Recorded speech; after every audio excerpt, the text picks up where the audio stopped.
This whole case turns on two words in the grand jury presentment, in my opinion.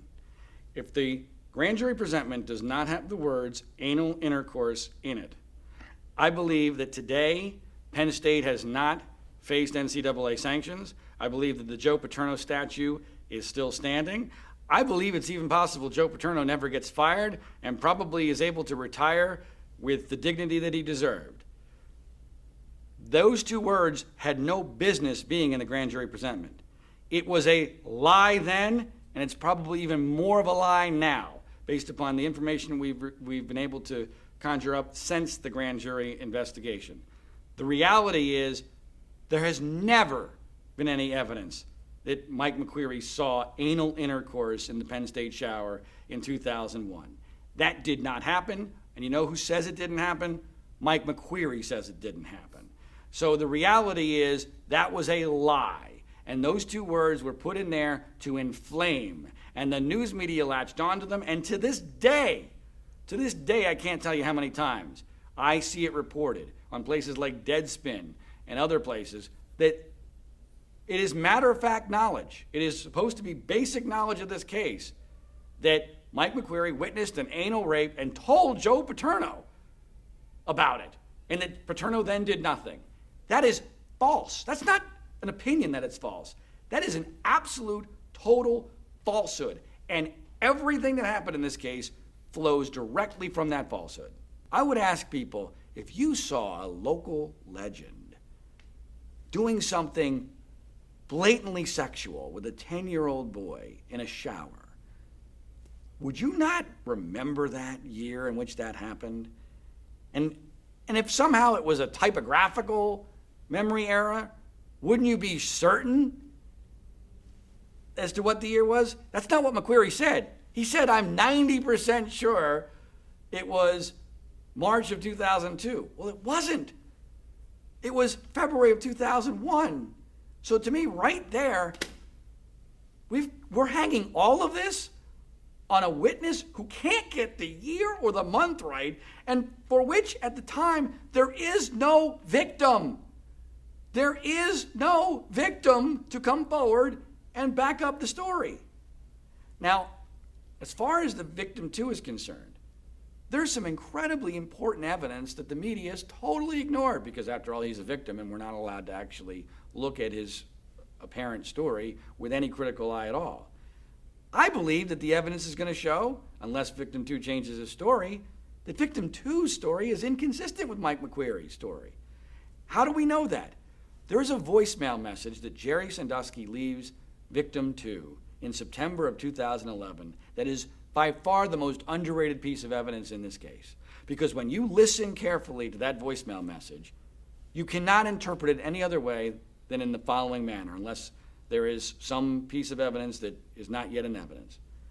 Or unless there's a fact not yet in evidence, the only way you can interpret this voicemail message is that Jerry Sandusky is returning the phone call of victim two, who has clearly told Jerry Sandusky, someone is asking me to come forward and tell my story. Sandusky is returning the call saying, go ahead, come forward. We have nothing to hide, really. Now, in September of 2011, nobody knows about victim two. This is not Barbara Walters who's calling victim two, and he's calling Jerry Sandusky asking him if it's okay to come forward. The only entity he can be referring to is the prosecution in the grand jury investigation. So what we now know is the prosecution knew who victim two was, and he didn't testify. Why didn't he get called to testify in the grand jury? Why didn't he testify in the criminal trial? Why is it that Jerry Sandusky is the one who told the prosecution what the real date of the McQueary episode is? Why is it that Joe Amendola, Sandusky's attorney, goes on national TV and says, we know victim two, we've talked to him, he's telling a different story than Mike McQueary? Why are all these things true? It makes no sense in any other scenario than victim two's story at some point in this does not match Mike McQueary, and the prosecution knows it and wants nothing to do with it. Similarly, backing up this theory is the behavior of Governor Corbett. Governor Corbett famously tells the Board of Trustees on the night they decided to fire Joe Paterno, just before the conference call vote, remember the 10-year-old boy in the shower. This isn't just the testimony of people who were on the call. This is from the words of Governor Corbett himself. The next day, he holds a press conference and he says, I told them to remember the 10-year-old boy in the shower. Then a couple months